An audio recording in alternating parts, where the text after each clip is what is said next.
আদম আলাইহিস সালাম ঈসা পয়গম্বর পর্যন্ত লক্ষাধিক নবী রাসূল আল্লাহ পাঠাইলো। লক্ষাধিক নবী রাসূল দুনিয়াতে আসছে রে, কিন্তু কোন নবী রাসূলকে আল্লাহ দাওয়াত দিয়া সাত আসমানে উঠায় নাই।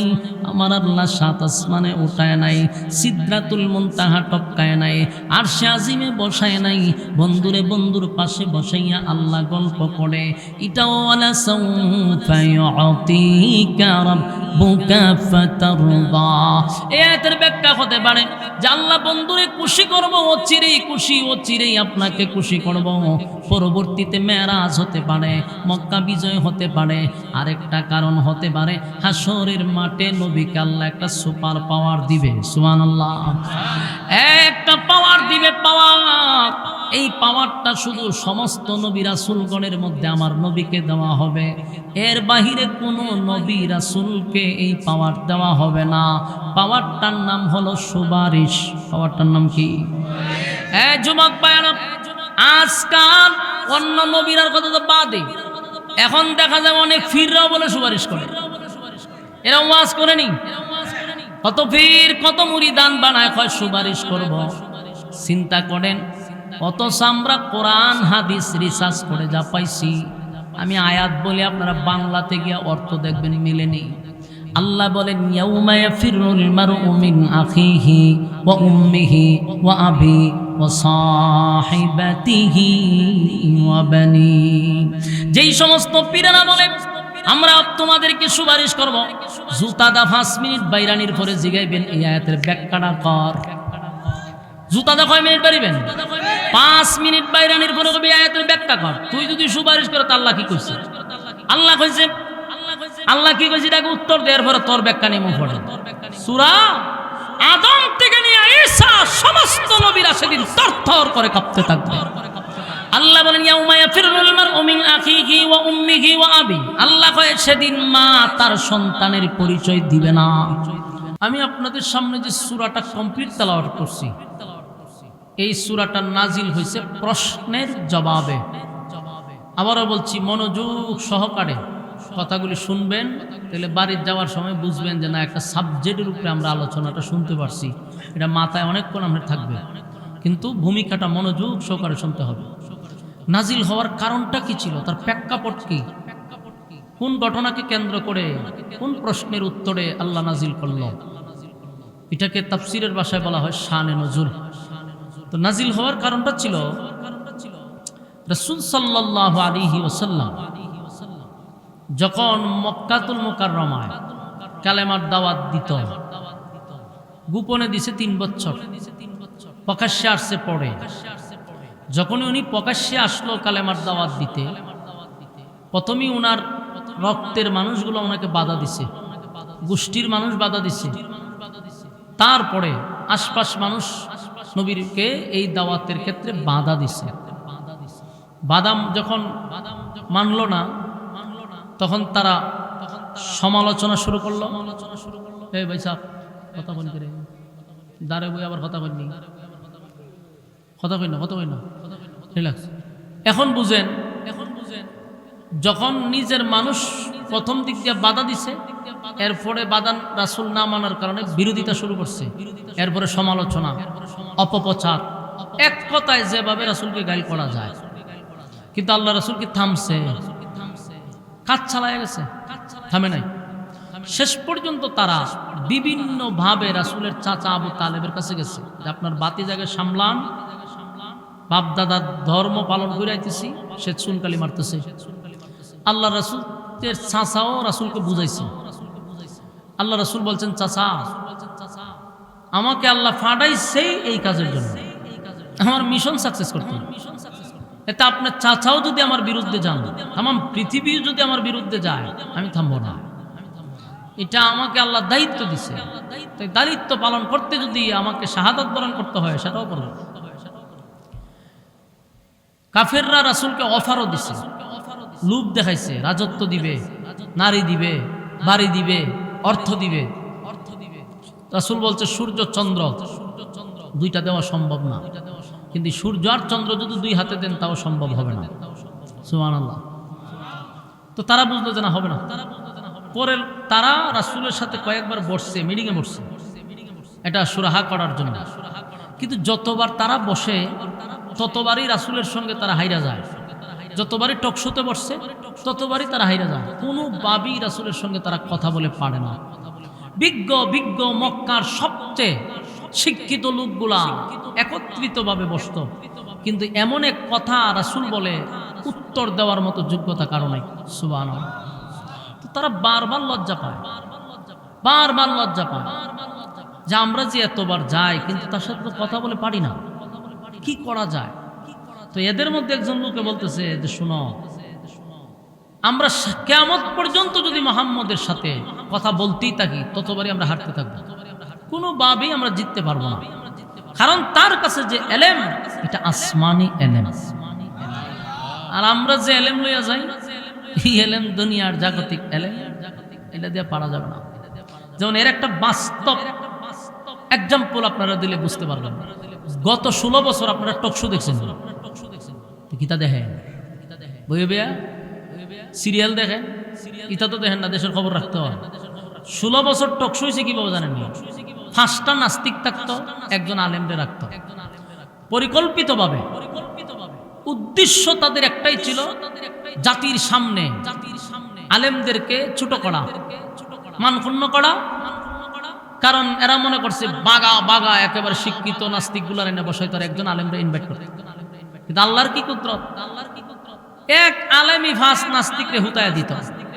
কোনোভাবেই তারা পারে না। আমরা টকশোগুলো দেখেন না, শাকাত হোসেন রাজি টকশো দেখেন, দেখেন 5টা 6টা নাস্তিক বেড়ায় ধরতো, কিন্তু এমন এক কথা কইতো এরা জবাব দেওয়ার কোনো সুযোগ নেই। কারণ আলেমদের কাছে যে এলেম এটা আসমানি এলেম। তুমি যত বড় পণ্ডিতই হও আর যত বড় শিক্ষিতই হও, তোমার কথার যেখানে শেষ এখান থেকে আলেমদের কথা শুরু। অনেক বাস্তব। 64 জেলার এমন কোন জেলা নাই যেখানে আমি ওয়াজ করছি না, সব জেলা আমার ঘোরা শেষ। তো মাঝে মধ্যে অনেক এমপি মন্ত্রীরাও দাওয়াত করে মাহফিলে প্রধান অতিথি হিসাবে, তো মাইকটা লইয়া বক্তব্য দিত খার হয়। আমি যখন বোঝা যায় এই বেচারাতে বক্তব্য দিতেছে, হাতেও খাপে ফাওয়াও খাপে, যখন বোঝা যায় কয়েক গ্লাস পানি লাগবে, তার কথাই কইতে পারে না, গুছাইতেও পারে না, কথা কইতেও পারে না, অথচ ডিগ্রির অভাব নাই। আর আমাদের মতো উলামায়ে কেরাম যারা আছে, আমরা কয়েক লক্ষ মানুষের সামনে বসান, 5 ঘন্টা কথা কইলে 2 ডেয়ার জিব্বা একখানা হবে না। কথা বুঝতেছেন? এটা আল্লাহ প্রদত্ত, এটা দুনিয়াবি নয়।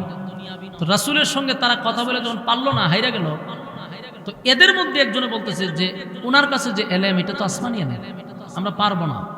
তখন বলতেছে কি করা, তার সাথে তো আমরা কথা বলে জিততে হবে। আমরা যদি এভাবে হারতে থাকি তো আমরা মান সম্মান যাইব, আর মানুষ আমাদের কাছ থেকে দূরে সরে যাবে। তখন বলল যে মক্কাতে আসমানি এলেম ওলা লুকও নাই, মদিনাতে আবার অভাবও নাই। প্রয়োজনে মদিনার থেকে আমরা ভাড়া, তারপর মুহাম্মদের সাথে টকশোতে বসাবো।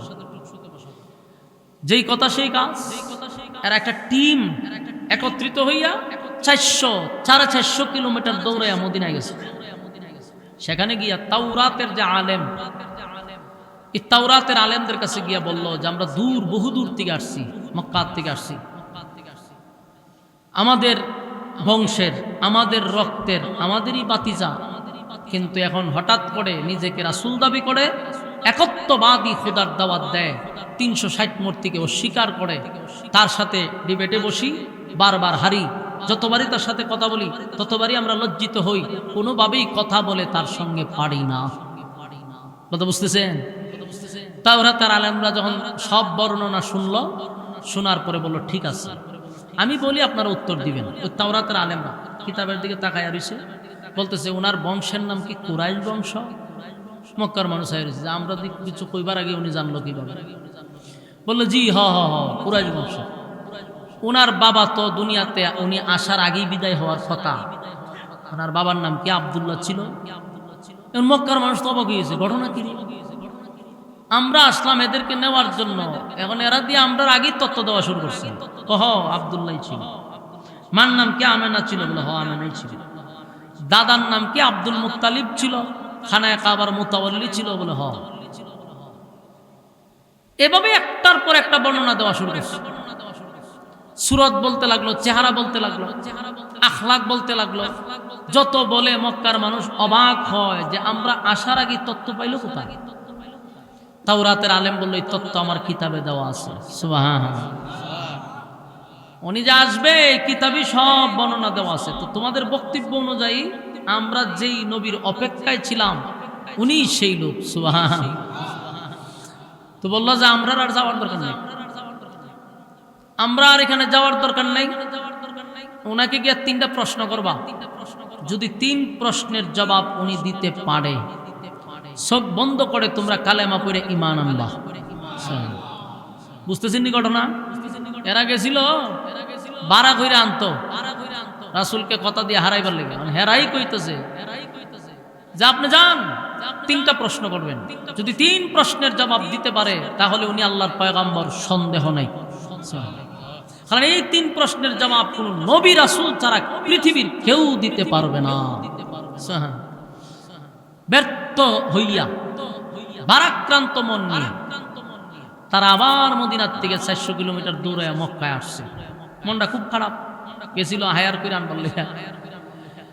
তো যাই হোক, পরে আবার আর একটা টিম গঠন করে রাসূলের কাছে গেছে, গিয়া বলল মুহাম্মদ সাল্লাল্লাহু আলাইহি ওয়াসাল্লাম, আপনি তো আমাদেরই বাতিজা, আমাদেরই গোষ্ঠীর, আমাদেরই রক্তের, আমরা চাই না আপনার কাছ থেকে আমরা দূরে থাকি, আপনাকে নিয়ে আমরা চলতে চাই।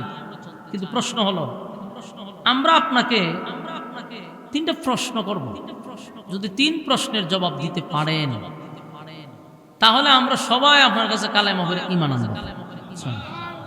রাসূল চিন্তা করলো সর্বনাশ, যারা আসছে এরা মক্কার সব মাতা, এই মাতাটি যদি কালেমা পড়ে তাহলে তো আমার দিনের দাওয়াত দিতে আর কোনো সমস্যা নেই। রাসূল খুব খুশি হয়েছে, বললো ঠিক আছে, কোনো অসুবিধা নাই, আপনারা আগামীকাল কাইছেন। এই লোকগুলা সব চলে গেছে। রাসূলের ধারণা হলো সকালে জিব্রাইল আসতেছে, বিকালে আসতেছে, সন্ধ্যায় আসতেছে, সবসময় জিব্রাইলের আসা যাওয়া। তো 3 প্রশ্ন বললে জিব্রাইল বইলা দিব, আমি জানাই দিব। কথা বুঝতেছেন? এখান থেকে একটা বিষয় আমাদের জানা দরকার, রাসূলকে আল্লাহ যা জানাইতো রাসূল তা জানতো না। আপনারা আওয়াজে গীতা বোঝা যায় আগের থেকে সব জানতো, হ্যাঁ লক্ষণ দিয়ে হয় আপনারা আওয়াজে। রাসূল যে আগের থেকেই জানতো যে 3 প্রশ্নের জবাব জাকাতি দিয়ে দেওয়ার কথা ছিল। কথা দিয়ে না আপনারা, লক্ষণ তো খুব খারাপ, আওয়াজে হয় যে হুজুর হইছে না। কথা মনোযোগ দিয়ে শুনেন এবং বুঝেন। দলিল আছে তো, আমি ওই যে ক্যাম্বাসারের মতো দলিল না, কোরআন সামনে তৈয়া দলিল হইব।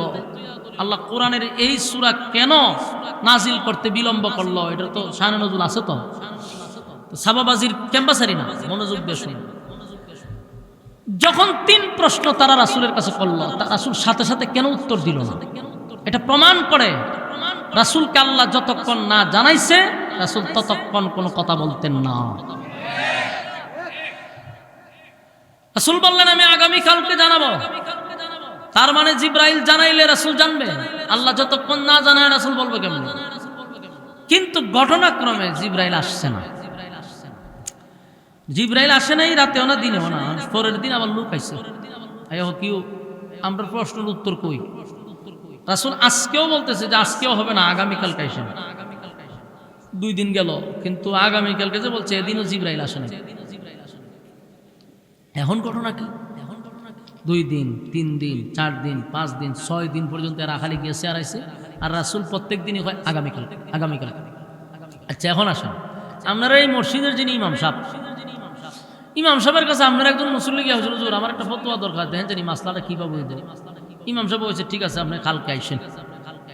আপনিও মনে মনে ভাববেন অসুবিধা নেই, হুজুরের তো রাত্রে বইয়া কিতাব দেখবো, মোতালা করেন না জানাই তো, আচ্ছা অসুবিধা নেই হুজুর কালকে আসবো। পরের দিন আবার হুজুরের কামরাত গেছেন, হুজুর আমার মাসআলাটা আজকে পারতাম না, কালকে। এদিন আপনি মাইনা নিলেন। 3 দিনের মাথায় গিয়ে বললেন হুজুর কিতা মাসলা পাইছেন নি, নাচ করতে হইতো না, কালকে আমরা গুছা উঠবো নি, কথা হয় না দি গুছা উঠলে পরে আপনি কিতা করবেন? আপনি হুজুরের সমালোচনা করবেন। সমালোচনা সিস্টেম কি? দোকানে গিয়ে বলবো চাল হইব হইব করে। আমরা যে একটা ইমাম সাহেব রাখছি, দূর দূর দূর দূর দূর কোনো খামেরই না, ঠিক নেই। 3 দিন গেলাম, বেটা একটা মাছ আলোয় হইতারে না। এই পরিমাণ গরম ভাত আর এই পরিমাণ খাওয়ান আমরা খাওয়াই, বেটা খায় আর বইরায়, কিন্তু উত্তর দিতে পারলো না। না না ইমাম সাহেব বানানো, যত বদনাম আছে ইমাম সাহেবের রাস্তাঘাটে সব জায়গা। ঠিক তেমনি ভাবে 1500 বছর আগের মানুষ তো আরো খারাপ। এই ওই যুগটাকে বলা হয়তো জাহিলিয়তের যুগ, বর্বরের যুগ। তাহলে এরা কত খারাপ আছে। হেরা করছে কি, 6 দিন পর্যন্ত যখন প্রশ্নের উত্তর হয়েছে না, তখন ওই শহরে বন্দরে গ্রামে গঞ্জে সব জায়গায় নবীর বিরুদ্ধে সমালোচনা শুরু করছে। দেখছা, আমরা প্রথমেই কইছিলাম আমরা বাপ দাদা ধর্ম ডুবাইবার লেগেছে, কই আজকে 6 দিন ধরে যাইতেছি, বেটা প্রশ্নের উত্তরই দিতে পারে না, লাগাই দিল সমালোচনা। 10 দিন হয়ে গেল সমালোচনা। আল্লাহর রাসূল এত পেরেশানিতে পড়ছে যে ঘটনা কি, সকালে জিব্রাইল আসে, বিকালে আসে, এখন আজকে 10 দিন ধরে জিব্রাইল না। ঘটনাটা রাসূল নিজেও পেরেশানি করতেছে, আর অন্যদিকে সমালোচনার জোয়ার হয়েছে। কথা বুঝতেছেন? একদিন 2 দিন নয়, প্রায় কোন কোন জায়গায় আসছে 40 দিন, কোন জায়গায় 15 দিন, 22 দিন ওহী নাজিল বন্ধ, জিব্রাইল আসাও বন্ধ। এখন বুঝেন রাসূল কতটা পেরেশানিতে আছে।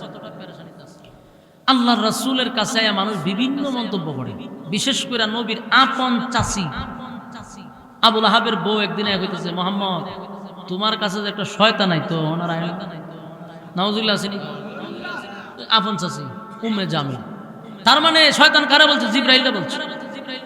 তোমার কাছে শয়তান আসতো, ওনার আসে না। রাসূলের অনেক কষ্ট লাগছে।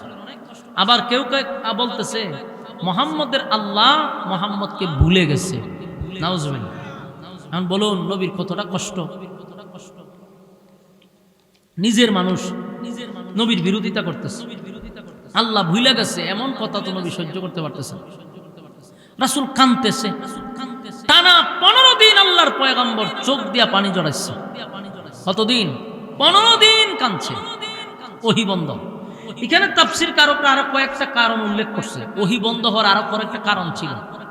একটা কারণ হলো কোরআনটা এটা প্রচুর লোড, এটা রাসূলের উপরে যখন নাজিল হইতো কোরআন, আল্লাহর রাসূলের শরীরে তাপ উঠতে যেত, নবীর শরীরে কম্পন সৃষ্টি হইতো, এটা বহন ওজন করাটা কষ্ট হয়ে যেত। তাই রাসূলকে আল্লাহ রেস্টে রাখার জন্য কিছুদিন কোরআন নাজিল করা বন্ধ রাখছিল, নবীকে রেস্টে রাখার জন্য। এটা একটা কারণ ছিল, কারণ কোরআনে এত লোড ছিল। রাসূল যদি কোনো উটের উপরে বসা থাকতো, তখন যদি কোরআন নাজিল হইতো, উটের পাগুলি জমিনে ঢুকে যেত। তাহলে কোরআন এটা বহুত ওজন। তো এই জন্য রাসূলকে আল্লাহ রেস্টে রাখার জন্য 15 দিন কোরআন বন্ধ ছিল।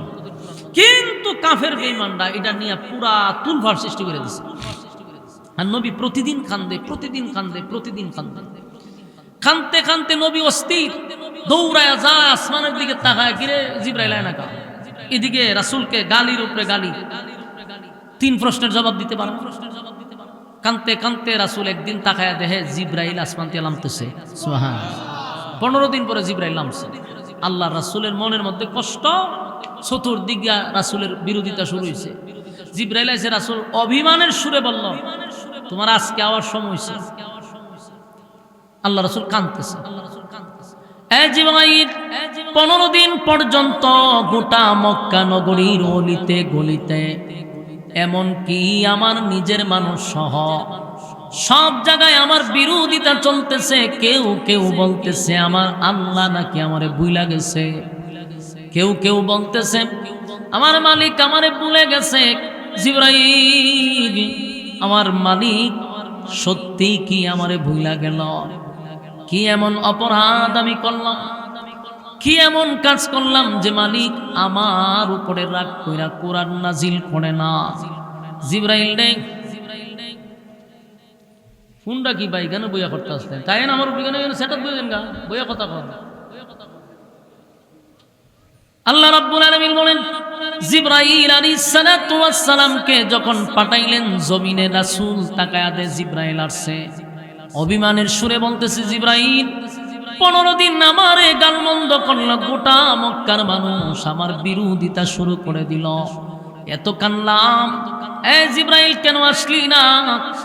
যেখানে তুমি সকালে আসো বিকালে আসো, 15 দিন কেন রে জিব্রাইল তুই আসলি না? জিব্রাইল কয়, হুজুর আমি আসতে চাই কিন্তু আমার মালিক আমার আসতে দেয় না। জিব্রাইল, তার মানে কি আমার নবী, আমার আল্লাহ আমার প্রতি সত্যি কি রাগ করছে? আমারে কি সত্যি ভুইলা গেছে? না হয় আমার মালিক তোমারে কেন আসতে দেয় না, আমার মালিক তোমারে কেন আসতে দেয় না, আমার মালিক কি আমারে ভুলে গেছে। আল্লাহর নবী কান্না শুরু করে দিল। নবীর কান্না দেখে জিবরাইল বলে, হুজুর আপনাকে আমার মালিক ভুলে নাই, বলতে পারে না, কিন্তু পয়গম্বর 15 দিন কেন আসি নাই জানেননি? আপনার উম্মতকে শিক্ষা দেওয়ার জন্য। আগা পয়গম্বর 15 দিন আগে বেঈমানরা আপনার কাছে 3টা প্রশ্ন নিয়ে আসছিল। তারা বলছিল 3 প্রশ্নের জবাব দেওয়ার জন্য। আপনি বলছেন আগামী কালকে বলবেন। এই কথাটা আল্লাহর কাছে মোটেও পছন্দ হয় নাই। কথা কি বুঝতেছেন? এবার কথাগুলি বোঝার চেষ্টা করেন। 15 দিন পর্যন্ত মালিক কেন কোরআন নাজিল করে নাই? এখানে শিক্ষা আছে। পয়গম্বর বলছে আগামী কালকে বলবো। আল্লাহ বলেন এই কথাটা আমার পছন্দ হয় নাই, কারণ আগামী কালকে বলবেন তার মানে ব্যক্তিগত হয়ে গেল। আপনি সেখানে ইনশাআল্লাহটা বলেন নাই, তাই আমার মালিকের পছন্দ হয় নাই। ইনশাআল্লাহ না বলার কারণে 15 দিন কোরআন নাজিল বন্ধ হয়ে গেল রে। আমার নবী 15 দিন কাঁদছে শুধু ইনশাআল্লাহ না বলার কারণে। একটা কথা ইয়াদ রাখবেন, নবী যদি ভুলেই যেত, না হয় একদিন ভুলে গেছে, 15 দিন কি আল্লাহর পয়গম্বর ইনশাআল্লাহ বলা ভুলে গেছিল? কথা হয় না? না, আহলে সুন্নাত ওয়াল জামাতের আকীদা হলো নবীরা মাসুম, নবীদের কোনো গুনাহ নাই। 2 নাম্বার হলো নবীরা গুনাহ করে না, নবীরা ভুলও করে না। আল্লাহ মাঝে মধ্যে নবীদেরকে দিয়া ভুল করায় উম্মতকে শেখানোর জন্য। ভুলা যদি যাইতো একদিন যাইতো, 15 দিন ইনশাআল্লাহ বলে না, তার মানে আল্লাহ নবীরে ভুলায়া দিছে। কিয়ামত পর্যন্ত কোন উম্মত যেন কাজের আগে ইনশাআল্লাহ বলে, ইনশাআল্লাহ যেন না ভুলে যায়। তাহলে আমরা যে কোনো কাজ করব কি বলবো? মাহফিল শেষ করে বাড়িতে যাব, মাঝখানে থাকবে ইনশাআল্লাহ। খানা খাবো বলবো ইনশাআল্লাহ। ঢাকায় যাব ইনশাআল্লাহ, সিলেটে যাব ইনশাআল্লাহ। সব কাজে আমরা বলবো ইনশাআল্লাহ। কথা কি বুঝতেছেন? যুবক ভাইরা, আরেকটা কথা হলো ইনশাআল্লাহ শব্দের অর্থ অনেকেই জানে না। ইনশাআল্লাহ শব্দের অর্থ হলো আল্লাহ যদি চায়। বলুন আল্লাহ যদি। আপনার কি বিরক্ত লাগতেছে নি? বিরক্ত লাগলে বক্তা লইও ছেড়ে দিই, আমার তো ডাবল সুবিধা। কিন্তু আপনারা আওয়াজে বোঝা যায় বিরক্ত হইতেছেন। তা আওয়াজ তো কম করে কুকুর তাকুর লাগাই দিলি দি হুতায় আলাম বইটা বাবা শুরু করে দেয়। এই জন্য আওয়াজ দিতেই বলুন ইনশাআল্লাহ। আমাদের বুলাস আর যাইব সব কাজ আমরা কি বলবো? আমরা সব কাজে বলবো ইনশাআল্লাহ। আমরা কোনোদিন যেন ইনশাআল্লাহ না বলি। এক ইনশাআল্লাহর জন্য নবী 15 দিন কাঁদছে, 15 দিন। তাই উম্মত যেন কোনো দিন ইনশাআল্লাহ না ভুলে রে। আল্লাহ বলেন বন্ধু শুধু ইনশাআল্লাহ না বলার কারণে কোরআন নাজিল বন্ধ করছি। আর নবীকে সান্ত্বনা দিয়া বলে, পয়গম্বর মানুষ আপনারে গালি দেয়, মানুষ আপনারে বলে যে আপনার আল্লাহ আপনারে ভুলে গেছে, মানুষ আপনারে বলে আল্লাহ আপনাকে ভুলে গেছে। বন্ধু আমি আপনারে ভুলি নাই। 15 দিন নবী কাঁদছে, আমার আল্লাহ নবীরে খুশি করার জন্য, নবীরে সান্ত্বনা দেওয়ার জন্য, এই নবীরে খুশি করার জন্য, নবীরে সান্ত্বনা দেওয়ার জন্য আমার আল্লাহ তখন এই ঘটনারে কেন্দ্র করিয়া সূরা দুহা নাজিল করছে। তাহলে সূরা দুহা নাজিল হওয়ার কারণটা বুঝছেন? কথা কয় না, একটু আওয়াজ দিও। এমনি তো জনসমুদ্র হয়ে গেছে, আমার ওয়াজটা বাড়ি তো করতে গা আওয়াজ দিয়ে আমার আওয়াজটা বের করে। অনেক সময় তো পাবলিকের উপর ডিপেন্ড করে ওয়াজ। এমনি যে অবস্থা দেখতেছে আওয়াজ না দিন আমার ওয়াজটা বাড়ি তো করতে গা। মেহরবানি করে আওয়াজ দিই, কথাগুলি মনোযোগ দিয়ে শুনেন। ইনশাআল্লাহ বলার না বলার কারণে 15 দিন বিরতি। এরপরে যে সূরাটা নাজিল হয়েছে 15 দিন পরে, এই সূরাটার নাম হলো সূরা দুহা। এই সূরা দুহা নাজিল করিয়া বন্ধুরে বন্ধু খুশি করছে। শুধু খুশি করে নাই, প্রতিটা আয়াতে আয়াতে আয়াতে যেন নবীরে খুশি করল। এই সূরার শুরুতে আল্লাহ কসম করছে দুইটা, জোরে কোন কয়টা? দুইটা কসম করছে, দুইটা কসম করে বন্ধুরে সান্ত্বনা দিছে। আল্লাহ বলেন ওয়াদ-দুহা ওয়াল-লাইলি ইযা সাজা। এখানে দুইটা কসম, ওয়াদ-দুহা দিনের আলোর কসম, দিনের আলোর কসম, দিনের আলোর কসম, ওয়াল-লাইলি ইযা সাজা রাতের অন্ধকারের কসম। তাফসীর কারকরা বলেন ওয়াদ-দুহার আরেকটা ব্যাখ্যা হলো, ওয়াদ-দুহার আরেকটা ব্যাখ্যা হলো ওয়াদ-দুহা নবী আপনার সুন্দর উজ্জ্বল চেহারার কসম। আর যুবক ভাইরা, এই মালিক বন্ধুর চেহারার কসম করছে গো, বন্ধুর চেহারার কসম করছে। ওয়াদ-দুহা বন্ধু আপনার সুন্দর চেহারার কসম। ওয়াল-লাইলি ইযা সাজার আরেকটা ব্যাখ্যা হলো বন্ধু আপনার কালো চুলের কসম, কালো চুলের কসম। নবীর সুন্দর চুল ছিল, তাই আল্লাহ বলেন ওয়াল-লাইলি ইযা সাজা আপনার কালো চুলের কসম। ওয়াদ-দুহা আপনার সুন্দর চেহারার কসম। তার মানে দুইটা কসম কেটে আল্লাহ বলেন মা ওয়াদ্দাআকা রাব্বুকা ওয়া মা ক্বালা। দুইটা কসম কেটে বলে বন্ধু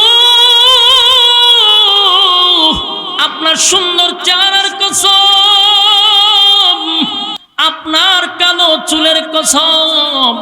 মা ওয়াদ্দাকা রাব্বুকা ওয়া মা ক্বালা আপনার রব আপনারে ভুলে নাই, ভুলে নাই। দুইটা কসম করে বলে মা ওয়াদ্দাকা রাব্বুকা ওয়া মা ক্বালা আপনার রব আপনারে ভুলে নাই, ভুলে নাই, ভুলে নাই, ভুলতে পারে না। আপনাকে আগে যেমন মহব্বত করছে এখনো মহব্বত করে। মানুষ আপনাকে বলে আপনার রব আপনারে ভুলে গেছে, না বন্ধু, মা ওয়াদ্দাকা রাব্বুকা ওয়া মা ক্বালা আপনার রব আপনারে ভুলে নাই। তাহলে এই আয়াত নাজিল করে দুইটা কসম করে আল্লাহ স্পষ্ট ঘোষণা দিল আপনাকে আমি ভুলি নাই, ভুলি নাই।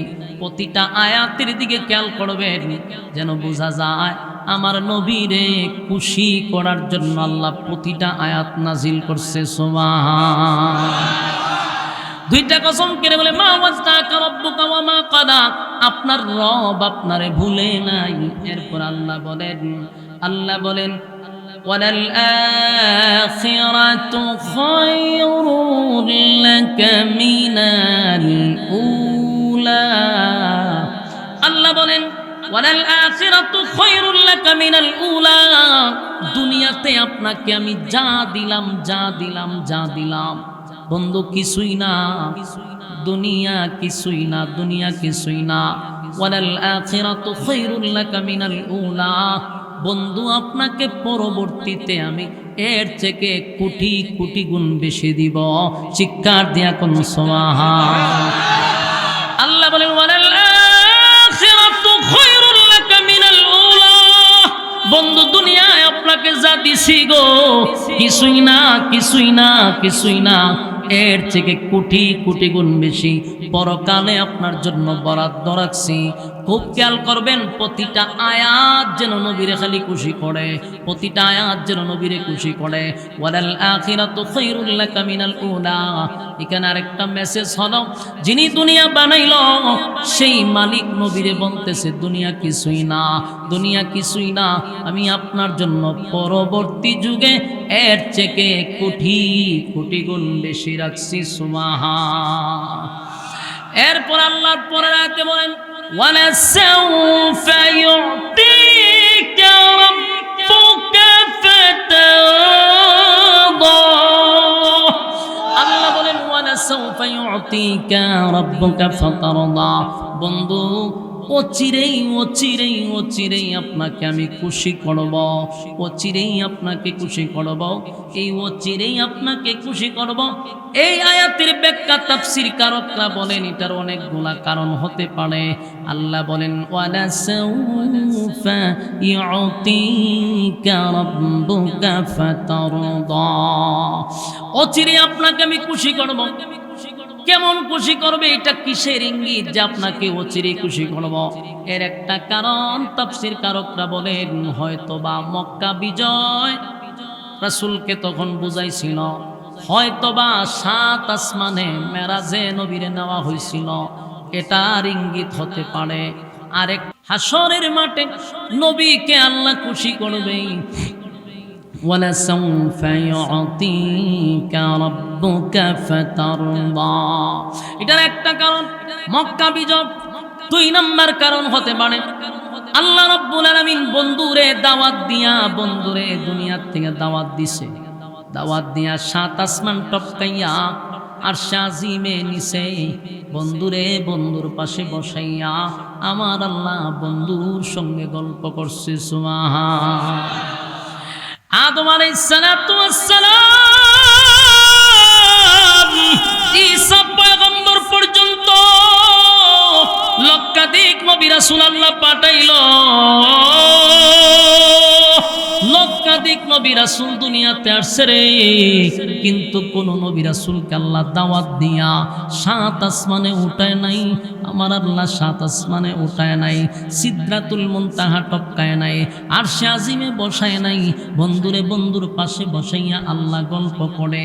এটাও ওয়ালা সাউফা ইউতিকা রাব্বুকা ফাতারদা, এর ব্যাখ্যা হতে পারে যে আল্লাহ বন্ধুরে খুশি করব, অচিরেই খুশি, অচিরেই আপনাকে খুশি করব। পরবর্তীতে মেরাজ হতে পারে, মক্কা বিজয় হতে পারে। আরেকটা কারণ হতে পারে হাসরের মাঠে নবীকে আল্লাহ একটা সুপার পাওয়ার দিবে। সুবহানাল্লাহ, একটা পাওয়ার দিবে, পাওয়ার। এই পাওয়ারটা শুধু সমস্ত নবী রাসূলগণের মধ্যে আমার নবীকে দেওয়া হবে, এর বাহিরে কোনো নবী রাসূলকে এই পাওয়ার দেওয়া হবে না। পাওয়ারটার নাম হলো সুপারিশ। পাওয়ারটার নাম কি? যুবক ভাইরা, আজকাল অন্য নবীর কথা তো বাদে, এখন দেখা যায় অনেক ফিররাও বলে সুপারিশ করে। এরা ওয়াজ করেনি, কত ফির কত মুরিদান বানায় কয় সুপারিশ করব। চিন্তা করেন, অথচ আমরা কোরআন হাদিস রিসার্চ করে যা পাইছি, আমি আয়াত বলে আপনারা বাংলাতে গিয়ে অর্থ দেখবেন মিলেনি। আল্লাহ বলেন ইয়াউমা ইয়াফিরুল মারউ মিন আখিহি ওয়া উম্মিহি ওয়া আবি ওয়া সাহিবাতিহি ওয়া বানি। যেই সমস্ত পীরেরা বলে আমরা তোমাদেরকে সুপারিশ করব, জুতা দা 5 মিনিট বাইরানির পরে জিগাইবেন এই আয়াতের ব্যাখ্যাটা কর। জুতা দা কয় মিনিট বাড়িবেন? 5 মিনিট বাইরানির পরে কবি আয়াতের ব্যাখ্যা কর। তুই যদি সুপারিশ করে তা আল্লাহ কি কইছে? আল্লাহ কইছে, আল্লাহ কি কইছে এটাকে উত্তর দেওয়ার পরে তোর ব্যাখ্যা নিয়ে মুখ পড়ে। সূরা আদম থেকে নিয়ে ঈসা সমস্ত নবীরা সেদিন থরথর করে কাঁপতে থাকবে। আল্লাহ বলেন ইয়াউমা ইয়াফিরুল মারউ মিন আখিহি ওয়া উম্মিহি ওয়া আবি। আল্লাহ কয় সেদিন মা তার সন্তানের পরিচয় দিবে না, বাবা সন্তানের পরিচয় দিবে না। আল্লাহ নিজে কয় মা সন্তানের পরিচয় দিবে না, বাবা সন্তানের পরিচয় দিবে না। মাতৃকা বুঝি মাসির আদর বেশি। কথা কয় না, মাতৃকা কি মাসির আদর বেশি? মা পরিচয় দিত না, ফিরে দিব। হ্যাঁ, ফিরে যেই পরিমাণ লাউ ছাগল গরু খাইছে এটার জবাব দিতে দিতে জুতার বাড়ি হবালো পড়ব। তুই সারা জীবন মানুষকে ঠকাইয়া গরু খাইলি ছাগল খাইলি, এটার জবাব দেয় ভণ্ডামি। আপনারা যদি একসাথে লড়াই না করেন, ভণ্ডামি দেশ দিয়ে যাইব না। আমার প্রশ্ন হলো, আল্লাহ যেখানে কইতেছে মা বলবে আমার বিয়ে হইছে না, সন্তানকে ভালো করে মা চিনবে, বাবাও তার সন্তানকে চিনবে, অস্বীকার করবে কেন জানেন? শুধুমাত্র একটা নেকির কারণে। মা চিন্তা করবে আমি যদি আমার সন্তানকে বলি হ আমি তোর মা, সন্তান যদি তখন আমার কাছে একটা নেকি চায়, রে কোথার থেকে আমি নেকি দিব? তাই সন্তানকে দেখার পরও মা অস্বীকার করবে। মার থেকে কি আপন কেউ আছে? মার থেকে আপন কেউ না। বলুন মার থেকে কি ফির বেশি আপন? আমরার দেশে যে একটা সিস্টেম বাড়িছে, এটা মা বাবার থেকে ফির বেশি আপন। বছরে 1 কেজি গোস্ত মা বাপরে খাওয়ায় না, কিন্তু বাপরে গুরু দালায়। হ্যাঁ, ফিরে গুরু দেয়, কিন্তু মা বৃদ্ধ মা বাবা গড়ে 1 কেজি ফল তো দূরের কথা, 1 কেজি গোস্ত বছরে খাওয়ায় না, ফিরের দরবারে হে গুরু ছাগল। অথচ মা বাবার থেকে আপন। আরেকটা কথা, পীরের দোয়া কবুল একটা প্রমাণ যদি কেউ দিতে পারে, তাহলে আর জীবন ওয়াজি করতাম না। আমি মৌলবি জানছেন আমার দোয়া কবুল হইতেও পারে, না হইতে পারে, কোনো গ্যারান্টি না, কোনো গ্যারান্টি না। কিন্তু মা বাবার দোয়া 100% গ্যারান্টি। মা বাবা যদি সন্তানের জন্য দোয়া করে, এটা 100% কোনো ফর্দা নাই, এটা কবুল। এত বড় ফির ঘরে তো জোড়া ল্যাংটারে ধরে। হ্যাঁ, আশ্চর্য খারবার না এগুলা। এইগুলা তো আপনারা মনে কষ্ট পান। আমি সবচেয়ে বেশি গুলা বলতেছি, এবং মৃত্যুর আগ পর্যন্ত আমার মিশন, আমার ওয়াজুইটা বলতে থাকবো, আমি বলতেই থাকবো। আমার প্রশ্ন হলো, যার দোয়া 100% কবুল, তার 1 কেজি গোস্ত খাওয়া, তারে ফল খাওয়া, তারা তো 1000 টাকা দেয়, খুশি হইব? মা বাবা যদি খুশি হয়, তাহলে তোর নামাজ রোজাও সব কবুল হবে, তোর হজ উমরা সব কবুল হবে। মা বাবা তোর প্রতি বেজার, তুই ফিরে গুরু নিয়ে দেয়, এটা তো বন্ধ। মা বাপরে অল্পতেই মানুষ খুশি করতে পারে, কিন্তু ফিরে আপনি যতই দিবেন আপনার প্রতি খুশি না। কেন খুশি না? আপনি দিয়েছেন 1000, আগের মুড়িতে দিয়ে গেছে 2000, আপনার বিল আছে কথা কয় না, তার কাছে আপনার মূল্য নেই তো। আপনি দিয়েছেন খালা একটা মুরুখ, আরেকবার ছাগল দিয়ে গেছে, আপনার মুড়িদানের দাম নাই এর কাছে।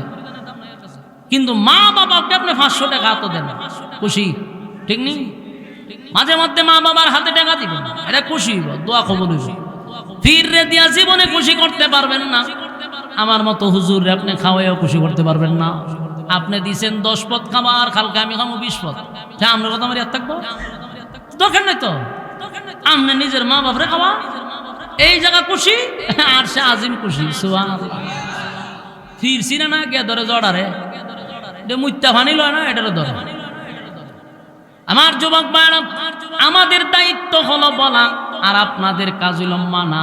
মানা না মানা এটা আপনাদের একান্ত ব্যক্তিগত, কিন্তু আমার ইমানি দায়িত্ব হক কথাটা সব জায়গায় শোনায়া দেওয়া।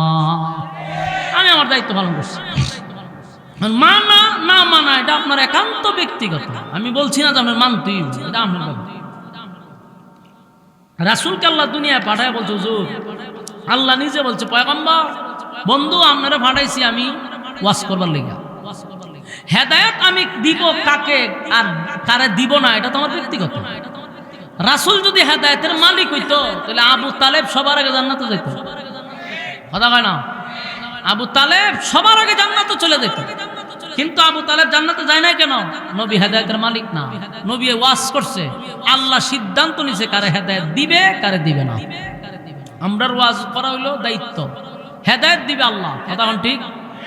আল্লাহ বলেন, ওয়ালাল আখিরাতু খায়রুল লাকা মিনাল উলা, দুনিয়া কিছুই না, পরবর্তীতে আপনার জন্য নিয়ামত রাখছি। ওয়ালা সাউফা ইউতিকা রাব্বুকা ফাতারদা, ও চিরে আপনারে খুশি করব। এই খুশিটা হতে পারে সিদরাতুল মুনতাহা টপকাইয়া, আর শাজিমের সুসংবাদ হতে পারে, মক্কা বিজয় হতে পারে। আরেকটা বিজয় হলো কিয়ামতের ময়দানে নবীর সুপার পাওয়ার দিবে, এটার নাম হলো সুপারিশ। নাম কি? আমার যুবক ভাইরা, দিলের কান লাগাইয়া এখন কথাগুলি মনোযোগ দিয়ে শুনেন। আদম নবী থেকে নিয়ে ঈসা পয়গম্বর পর্যন্ত সমস্ত নবীরা ছিল মাসুম, না গুনাহ ছিল? সব নবীরা ছিল মাসুম, তাদের কোনো গুনাহ নাই। আর পয়গম্বররা আদম থেকে নিয়ে ঈসা রূহুল্লাহ পর্যন্ত আল্লাহর কাছে সেদিন কিয়ামতের মাঠে সব নবীরাই বলতে থাকবে, ইয়া রাব্বি নাফসি। আদম নবী বলবে, ইয়া রাব্বি নাফসি, আল্লাহ আমার কি উপায় হবে গো, আমার কি উপায় হবে, আমার কি উপায় হবে, আমার কি উপায় হবে। ইব্রাহিম খলিলুল্লাহ আল্লাহর সঙ্গে কথা বলতো। ইব্রাহিম খলিলুল্লাহ আল্লাহর বন্ধু উপাধি পাইছে খলিলুল্লাহ আল্লাহর বন্ধু। অসংখ্য পরীক্ষায় ইব্রাহিম নবীকে আল্লাহ পরীক্ষায় দিছে। ইব্রাহিম পরীক্ষায় ফার্স্ট ডিভিশনে পাস করছে। সেই ইব্রাহিম খলিলুল্লাহ বলবে ইয়া রাব্বি নফসি, আল্লাহ হাসরের মাঠে আমার কি উপায় হবে। মূসা কালিমুল্লাহ আল্লাহর সঙ্গে কথা বলতো, এত কথা বলতো মূসা পয়গম্বর। সেই মূসাও বলবে ইয়া রাব্বি নফসি, আমার কি উপায় হবে। এই ঈসা পয়গম্বর পর্যন্ত সবাই সেদিন আল্লাহর বিচারের অবস্থা দেখে তরতর করে কাঁপতে থাকবে। সবাই বলবে ইয়া রাব্বি নফসি, ইয়া রাব্বি নফসি। নবীরা যদি তরতর করে কাঁপে আর আপনার আর ফির যাইব সুপারিশ করত, কথা বল না দিন। নবীরা মাসুম, গুনাহ নাই, ফিরের গুনাহ আসেনি। কথা বল না, ফিরের গুনাহ আসেনি। ফিরের গুনার শেষ নাই। আকাম কুকামের গুনাহ সব ফিরের মধ্যে বেশি পাওয়া যায়। মহিলা দিয়া ফাউটি পানি, হ্যাঁ, মুরগি খাওয়ান, ডিম খাওয়ানি তো বেশিরভাগ ওহনের বন্ডটির মধ্যে পাওয়া যায়। আহলে হক যারা, তারা কোনোদিন বেপরদায় কারো সামনে যায় না। তাই কথাগুলি ইয়াদ রাখবেন, তাদের দরবারে গরুও যায় না, ছাগলও যায় না। আমার যুবক ভাইরা, তাই আমি একটা কথা বলি, যেখানে আদম থেকে ঈসা পর্যন্ত বলে ইয়া রাব্বি নফসি, আমার কি উপায় হবে, সেখানে কেমনে ভাবেন যে আপনার পীর সুপারিশ করবে। এর যে গুনাহগার, এর গুনার জবাব দিব কোন সময়? ওমা কথা বল না দি বিচার না সবারইব। তো তান কি তা নিষ্পা না গুনাহ আছে? তে গুনাহ আছে, তে হে কেমনে আবার কেন সুপারিশ করবে? আল্লাহ নিজের জবাব দিতে দিত না। ফিডাতে শুরু করব, ফিডার শুরুতেই একেবারে সাইজ হয়ে যাবে। সর্বপ্রথম বিচার হইব গুরু খাইছে যে এই বিচার আগে জবাব দেয়া যায়। মানে যেতে বাউলায় জুলাই নিছত লিখ। যেখানে নবীরা নিষ্পাপ, গুনাহই নাই, যাদের কোনো জবাব নাই, সেই নবীরা বলবে ইয়া রাব্বি নফসি। সবাই বলবে ইয়া রাব্বি নফসি। শুধুমাত্র কেবলমাত্র আমার নবী বলবে ইয়া রাব্বি উম্মতি। আমার আপনার নবী বলবে ইয়া রাব্বি উম্মতি, ইয়া রাব্বি উম্মতি। আল্লাহ আমার উম্মতের কি উপায় হবে। যুবক ভাইরা, এক দিলের কান লাগায় শুনেন, সেদিন আমার নবী ছাড়া সবাই যার যার ব্যক্তিগত চিন্তায় ব্যস্ত। আমার নবী নিজের কোনো চিন্তা নেই, উম্মতের চিন্তায় হাসরের মাঠে পাগল হয়ে যাবে। আল্লাহর নবী সেদিনও বলবে মালিক, আপনি সেজদায় পড়িয়া যখন নবী কানবে, আল্লাহ তখন বলে ওয়ালা সাউফা ইউতিকা রাব্বুকা ফাতারদা। ওই যে আল্লাহ বলছে ও চিরেই আপনাকে আমি খুশি করব। এটার একটা ব্যাখ্যা হতে পারে, নবী যেদিন সেজদায় পড়ে যাবে সেদিন আল্লাহ হয়তোবা সান্ত্বনা দিবে, খুশি করবে।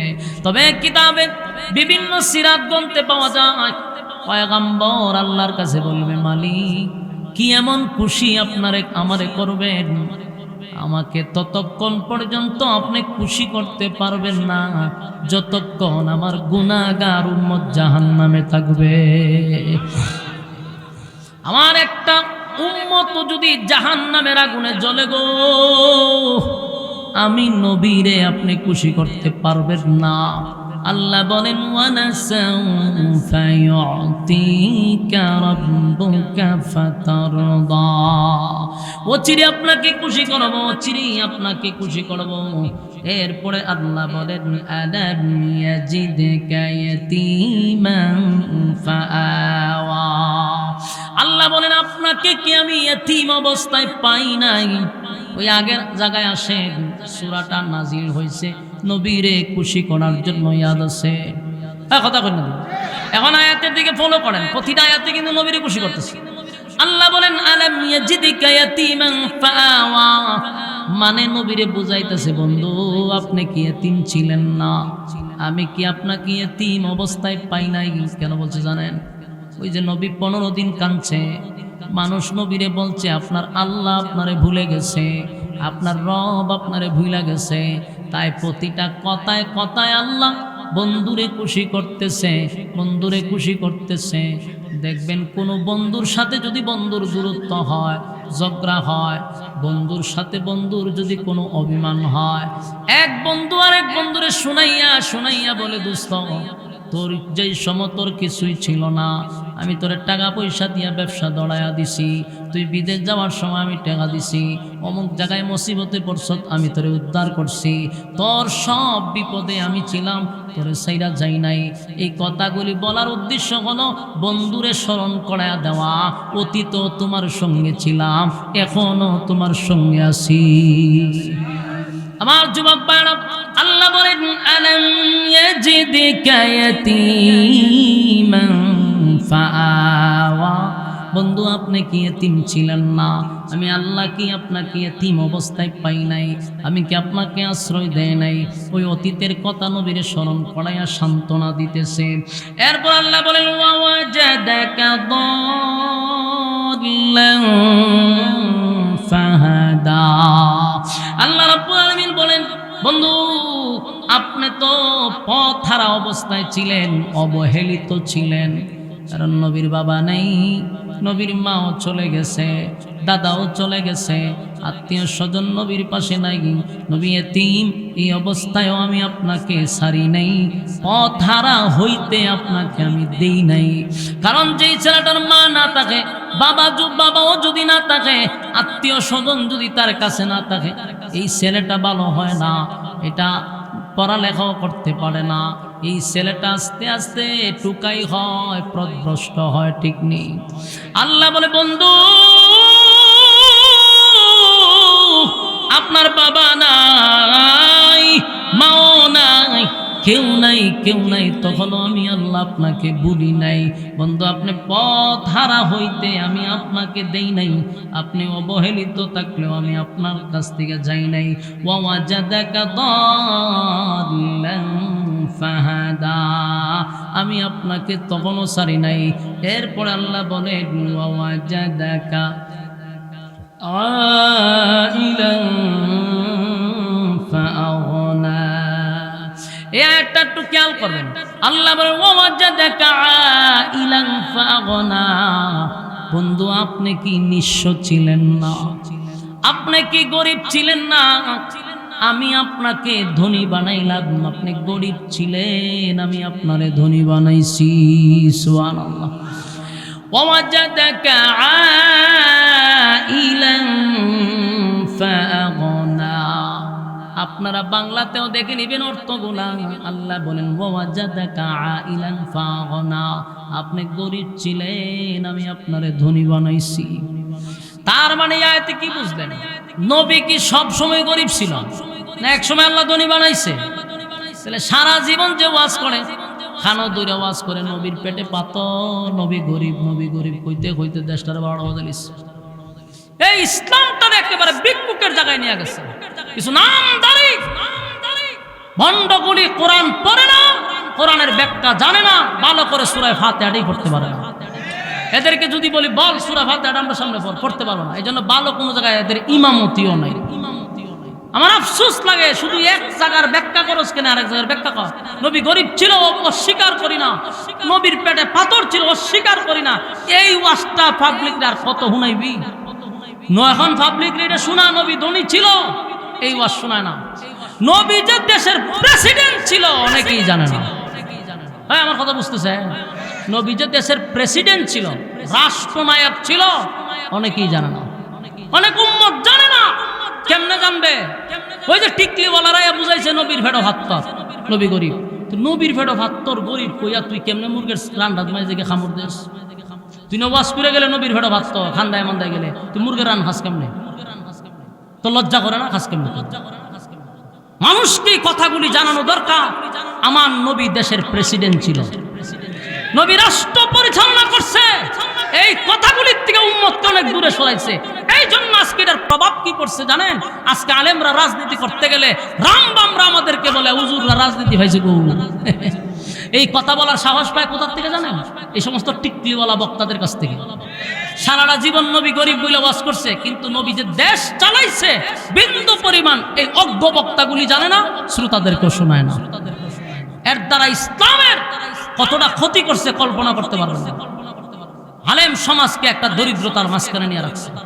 অথচ আমার নবীর দেশ পরিচালনা করছে, গর্বের সাথে বলার দরকার ছিল। আজকে আলেমরা নেতৃত্ব দিলে কয় হুজুরের রাজনীতি পাইছে, অথচ এরা জানেই না আমার নবী রাজনীতি করছে, দেশ চালাইছে। আমরা বলতে পারি আমরা রাজনীতি শিখছি স্বয়ং রাসূলুল্লাহর কাছ থেকে। বলুন আমরা রাজনীতি কোথা থেকে শিখছি? স্বয়ং রাসূলুল্লাহর কাছ থেকে শিখছি। আমরা প্রশ্ন করার দরকার ছিল নেতাদেরকে, তোরা রাজনীতি পাইছত কো? আমরা তো পিছনে সনদ আছে, রাসূলুল্লাহর কাছ থেকে শিখছি, তুই পাইছত কো? যদি উত্তর না দিতে পারে উত্তর আমরা দিয়া দিব, হয় ফেরাউনের কাছ থেকে শিখছে, নমরুদের কাছ থেকে শিখছে, আবু জাহেলের কাছ থেকে শিখছে, ঠিক কিনা? আমাদের সনদ আছে রাসূলুল্লাহর কাছ থেকে রাজনীতি। রাসূলের পরে আবু বকর দেশ চালাইছে, হযরত উমর দেশ চালাইছে, হযরত উসমান দেশ চালাইছে, হযরত আলী দেশ চালাইছে, আর আমরা কই হুজুরের রাজনীতি হয়েছে। কি হাস্যকর! এই কথাটি বলার সাহস পাইছে টিকলিওয়ালাদের কাছ থেকে। এরা রাসূল রাষ্ট্র পরিচালনা করছে এমন ওয়াজি পাবলিকে শোনায় না, অথচ ইসলামটাকে একেবারে গরিব একটা জায়গাত নিয়ে রাখছে। আজকে দেখেন না, ইঞ্জিনিয়ার, ডাক্তার, শিল্পপতির ছেলেকে মাদ্রাসায় ভর্তি করতে চায় না। গরিব খিতা করে খাইব, মানুষের বাড়ি মরিয়া লাগা পরে একজনের জানাজাত গিয়া হারিব, আনলে 40-এর ফরানি যাইব, আনলে 40 জন আলেম দিয়ে একটা মিলাদ করাইব, 200 টাকা করে দিব, মানুষের মন লেগে হারে থাকবো। এই যে লজ্জাজনক, ঘৃণা করে এগুলো শুনলে পড়ে কোথায় নিয়ে রাখছে ইসলাম। অথচ একজন আলেম, একজন ইমামের দায়িত্ব মানুষ মরার জানাজা পড়ানো উচিত ছিল না। ইমাম শব্দের অর্থটাই ছিল নেতা। ইমামের দায়িত্ব ছিল এলাকা পরিচালনা করবে, যত বিচার আচার হয় সব ইমামের নেতৃত্ব হবে, এটাই ছিল ইসলাম। আজকে ইমামকে নিয়ে রাখছে একেবারে নিকৃষ্ট একটা জায়গায়, যে ইমাম মানি হলো গরিব। হ্যাঁ, পৃথিবীর সব কিছুর বেতন বাড়লেও ইমামের বেতন বাড়ে না। প্রভাব কই গিয়া পড়ছে, সব শ্রেণীর বেতন বাড়ে। একটা রিস্কাওয়ালা সারাদিন রিস্কা চালালো, 500 টাকা কামাইলে মাসে 15,000, একজন ইমামের বেতন দেয় 5,000। এই মুসল্লির পিছে নামাজ, এই মুসল্লিরা নামাজ দিব জিন্দেগিতে ইমামের পিছে নামাজ হবে না, কারণ ইমাম নামাজ পড়া একটা দায়িত্ব পালন করতেছে, কিন্তু তোদের প্রতি ইমামের অভিশাপ, অভিশাপ তোমাদের প্রতি। কারণ এক বিভাগে নারা দেয় না যে আমি প্রতিদিন সিগারেট খাই 100 টাকার, মাসে 3,000 তোমার সিগারেটের টাকায় বিল আসে, একজন ইমামরা আমি দেই 5,000। সে চলবে কিভাবে? তার ফ্যামিলি চলবে কিভাবে? তার বউ চলবে কিভাবে? তার কোনো অসুখ বিসুখ হইলে সে চিকিৎসা করাবে কি দিয়া? ইমামরা কোন জায়গাত নিয়ে রাখছে চিন্তা করে। কথা বুঝতেছেন? ওই কয়েকদিন আগে আমি একটা কথা বলতে আমি বলে বলাইছিলাম, আমার কথাই বলছি, যে 1 লক্ষ টাকা শুধু আমার বেতন দিত 60 জুম্মায়। আমারে এই মসজিদ আপনি নেটও চার্জ দিলি ভাই, বাংলাদেশের মধ্যে সবচেয়ে সুন্দর মসজিদের মধ্যে একটা মসজিদ ছিল, এবং আমার মসজিদের যিনি ছিল শিল্পপতি ছিল। তা আমি নামাজ পড়াইতাম, আমার বেতন দিত 1 লাখ টাকা। এখন এটা বলছি তো আমি কোনো একটা কথার প্রসঙ্গকে টাইনে আনছিলাম, যে আমাদের আলেমদের ইজ্জতটা এমন হওয়া দরকার, এমনই হওয়া দরকার ছিল। তা আমি তো এর বড় চাকরি ছেড়ে দিয়েছি, আমার আর বহুত চেষ্টা করছি, বুঝলি না দরকার নাই, আমার মাদ্রাসা করছি, আমার এখানে টাকা দরকার। আমরা একেবারে সবচেয়ে নিম্ন জায়গায় নিয়ে ইমামরা রাখছি, আল্লাহর কাছে জবাব দিতে মনে হচ্ছে মসজিদ তজি করে যাবে জান্নাত, ও তো সোজা। ইমাম রাত্রের বেলা তাহাজ্জুদ বইয়া খান দেয় আল্লাহর কাছে, আল্লাহ কত সভাপতি সিগারেট খায় ডেলি 500 টাকা, আর আমারে দেয় 100 টাকা বেতন, জান্নাত যাইতেন না, অত সোজা যায়েন। আমার যুবক ভাইরা, আল্লাহ বলেন প্রত্যেকটা মানুষ এই কথাগুলি বোঝার দরকার। আপনি গরিব ছিলেন, আমি আল্লাহ আপনাকে ধনী বানাইলাম গো নবী। তখন এখান থেকে বোঝা যায় নবী সব সময় গরিব নয়, নবী ধনী ছিল। খাদিজা, আম্মা জান খাদিজা নবীর বিবি, কোটিপতি ছিল, তখনকার যুগের সবচেয়ে বড় শিল্পপতি ছিল, ব্যবসা বাণিজ্য ছিল খাদিজা। খাদিজার সমস্ত সম্পদ নবীর কদমে খাদিজা ঢেলে দিছে। নবী কোটি কোটি টাকার তখনই মালিক ছিলেন, কিন্তু নবীর কাছে রাখে নাই, সব ইসলামের সাথে দান করে দিছে। ইসলামের প্রচার প্রসারে ব্যয় করছে খাদিজার সমস্ত সম্পদ। গরিব তো ঠিক আছে, ফেটো মাত্র বাঁধছে, কিন্তু এত গরিব হইয়া ইসলামকে এত ছোট করা যাবে না। ইসলামকে আপনারা নিষেধ করছে। এখন আপনি 20 তলা বিল্ডিং এর মালিক, ইসলামকে আপনি নিষেধ করছে যে বিল্ডিং করা যেত না। আপনি 1 লক্ষ হাজার কোটি টাকার মালিক হন, অসুবিধা নাই তো? যদি 1000 লক্ষ কোটি টাকার মালিক হয়ে আপনি আল্লাহকে না বলেন, তাহলে আরো টাকার মালিক কোন, কোনো অসুবিধা নাই। ইসলাম নিষেধ করে না। যদি নিষেধই করতো তাহলে হযরত সুলাইমান আলাইহিস সালাতু ওয়াস সালামকে আল্লাহ বাদশা বানাইতো না। আমার কথা বুঝতেছেন? দাউদ পয়গম্বরকে আল্লাহ বাদশা বানাইতো না, আইয়ুব নবীকে আল্লাহ বাদশা বানাইতো না। অনেক নবী দেশের বাদশা ছিল, বাদশা। ইসলাম নিয়ে স্টাডি করা দরকার। বাপ দাদার গিচ্ছা পরে এরা ভাইব কোন কাল্পনিক গাজা করি গল্প বলে হারাটা মাহফিল, খালি ফিরের খালি গুণগান, নাই কোরআন নাই হাদিস, খালি ফিরে এটা করছে, খালি হিরে ফিরে। এই বেটা তোর ফির দিয়ে ইসলাম চলে নাকি? ফির দিয়ে ইসলাম চলে? ফির দিয়ে ইসলাম চলবো কেন? কোরআন এবং সুন্নাহ অনুযায়ী ইসলাম চলবে। তোর ফিরের কাহিনী শুনবার লাগে না জানি। এজন্য ইসলাম নিয়ে স্টাডি করেন। হযরত সুলাইমান নবীকে আল্লাহ গোটা পৃথিবীর বাদশা বানাইছে, গোটা পৃথিবীর। শুধু একটা দেশের বাদশা নয়, গোটা পৃথিবীর আসমানের নিচে যত জায়গা সুলাইমান নবীর আল্লাহ বাদশা বানাইছে। তো সুলাইমান নবী কি ধনী ছিল না? কথা কানা দিয়ে উনি স্বর্ণ দিয়া ঘর বানাইছে, স্বর্ণ দিয়া সুলাইমান নবী। কিন্তু 1 সেকেন্ডের জন্য আল্লাহকে ভুলে নাই। কথা বুঝতেছেন? মূল কথা হলো আপনি 1000 কোটি টাকার মালিক, কোনো অসুবিধা নাই তো, ইসলাম আপনাকে নিষেধ করে নাই। মূল কথা হলো আল্লাহকে যেন আমরা না বলি। আবার একেবারে গরিব হইয়া তো আল্লাহরে বলে না। এই জন্য ইসলামকে এত শুরু করেন না মানুষের কাছে। একেবারে মাদ্রাসা গুলিতে আমরা এমন একটা অবস্থা করি, পাঞ্জাবি বলতে বলতে ঘুরতে যাই। পরে ভাই তোরই ফিরাগি করছে, এটা কি ফিরাগি নাকি? পাঞ্জাবি বললে উঠবো কেন? আমাকে দেখলে আমার শান মান দেখে যেন আর একটা ছেলে মাদ্রাসায় ভর্তি করতে বাধ্য হয়। আমার অবস্থান দেখে আমার মাদ্রাসায় ভর্তি করতে হয় না। আমি যদি পাঞ্জাবি বিছানা বললেও ফুটে জায়গা, টুপির মধ্যে 5 মন লেগে থাকে, শরীরের মধ্যে ভাড়ার গন্ধ করে, আমার আরেক বেটার বাচ্চা নিয়ে দিব মাদ্রাসাত পড়বার লেগে। তোমার সুরত দিকে হবে সব না, এই মরবি করেন দরকার নেই। এগুলা তো তোমরা ইসলামের ক্ষতি করতেছো। ইসলামের ক্ষতি হচ্ছে, ইসলামের কোনো উপকার হচ্ছে না। এই জন্য কথাগুলি মনোযোগ না, বিরক্ত হইতেছে।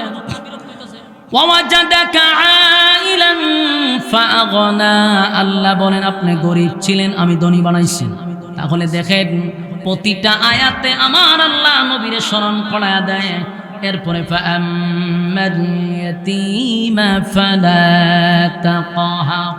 আল্লাহ বলেন বন্ধু আপনি এতিম ছিলেন, আপনি এতিম ছিলেন, তাই এতিমের প্রতি আপনি কঠোর হবেন না। আমার নবীর শিখাচ্ছে আল্লাহ। তার মানে কিয়ামত পর্যন্ত উম্মতি মুহাম্মদী যারা আছে আমরা শিক্ষা গ্রহণ করলাম, এতিমদের প্রতি আমরা কঠোর হব না। কথা বুঝতেছেন? আপনারা গ্রামে এতিম নাই? এতিমদের সাথে আপনারা বেইনসাফি করবেন না। অনেক আপন চাচারা এতিম ভাইয়ের ছেলের সঙ্গে, ভাই মারা গেছে ছেলের সঙ্গে অবিচার করে, সম্পত্তি দিয়া মানুষের সঙ্গে বেবিচার করে। কিয়ামতের কঠিন ময়দানে জবাব দিতে হবে। আল্লাহ কয় আপনি এতিম ছিলেন, এতিমের প্রতি কঠোর হইয়েন না। কথা বুঝতেছেন? তাহলে এতিমের প্রতি কঠোর হওয়া যাবে না। এরপরে আল্লাহ বলেন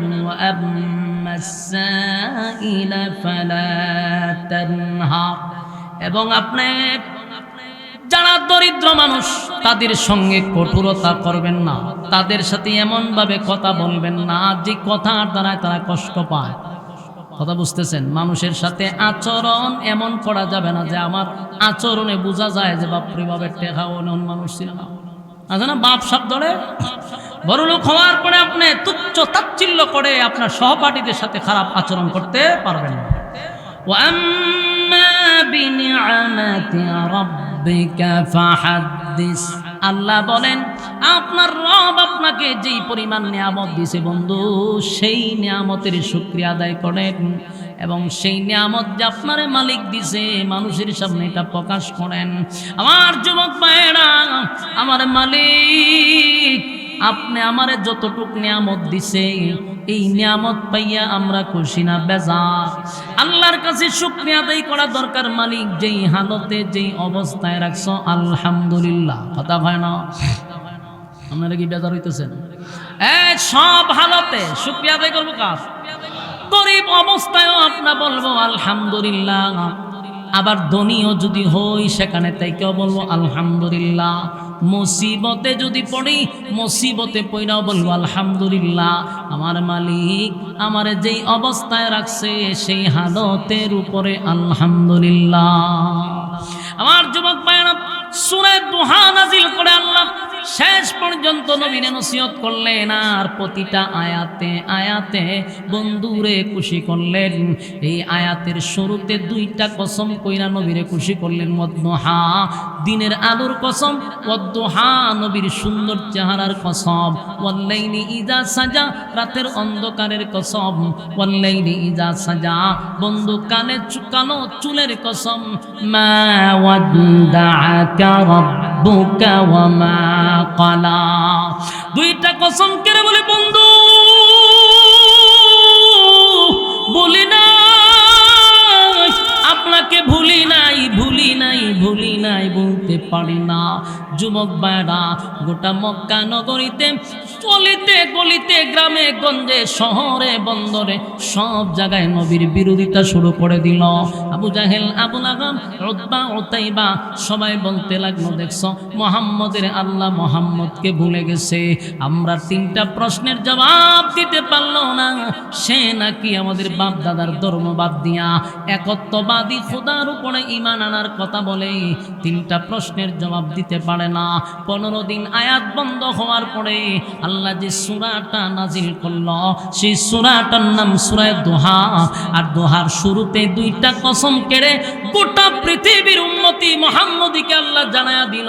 ওয়াদ্দুহা কসম দিনের আলো, ওয়াল্লাইলি ইযা সাজা রাতের অন্ধকারের কসম। বেঈমানরা আপনার উপরে যে অভিযোগ টানছে গো নবী, আমি আল্লাহ ওয়াদা দিলাম দুইটা কসম কেড়ে বললাম। আশ্চর্যের ব্যাপার হলো আল্লাহ কসম কইরা তাদেরকে দাঁত ভাঙ্গা জবাব দিয়া বলে মা ওয়াদ্দাকা রাব্বুকা ওয়া মা ক্বালা আপনার রব আগেও বলে নাই, এখনো না, পরেও না। আপনার রব আপনাকে বলতে পারে না, ভুলে নাই। এরপর আল্লাহ বলেন ওয়ালা সাওফা ইউতিকা রাব্বুকা ফাতারদা এই আয়াত দিয়ে নবীরে খুশি করবে, এটাও আমার আল্লাহ জানায়া দিছে। ওয়ালা সাওফা ইউতিকা রাব্বুকা ফাতারদা এটা দিয়া বুঝাই দিল বন্ধু অচিরে আপনাকে খুশি করবে। তাহলে আমি প্রতিটা কথাই বললাম খুশি কখন করতে পারে তিনটা জায়গায়। একটা হলো মেরাজের রজনী, আরেকটা হলো মক্কা বিজয়, আরেকটা হলো হাসরের মাঠে। বলুন সুপারিশ করবে কে? আরো জোরে কোন কে? নবী সুপারিশ করবে, এটাতে একমত আছেন তো ইনশাআল্লাহ? কারা কারা আছেন হাত তুলেন। লিল্লাহে তাকবীর, লিল্লাহে তাকবীর। হাত তুলেন, বলে ইনশাআল্লাহ আমরা এই আকীদায় বিশ্বাসী, আমাদের নবী সুপারিশকারী। কথা কেন? নবী ছাড়া কোন ফির ফকির সুপারিশ করার ক্ষমতা রাখে না। রাজি আছি ইনশাআল্লাহ? আল্লাহ আমাদের বুঝার, মানার, আমল করার তৌফিক দান করুক, সকলে বলে আমিন। সম্মানিত সুধী, এই আতিপুরা আমার জীবনের প্রথম মসজিদ। এরপর আপনারা যতটুকু পারছেন গরমের মধ্যে এই বেকওয়ার্ড একটা জায়গায় আপনারা আরামের ঘুম হারাম করে নরমাল বিছানায় অনেকক্ষণ সময় বসে কোরআনের কথাগুলি শুনছেন। আমার যতটুকু সাধ্য ছিল বোঝানোর চেষ্টা করেছি। আল্লাহ তাআলা বলনেওয়ালাকে শুননেওয়ালাকে উভয়কে সহি আমল করার তৌফিক দান করুক, সকলে বলে আমিন। সবার কাছে দোয়া চেয়ে বিদায় নিচ্ছি। আসসালামু আলাইকুম ওয়া রাহমাতুল্লাহি ওয়া বারাকাতুহু।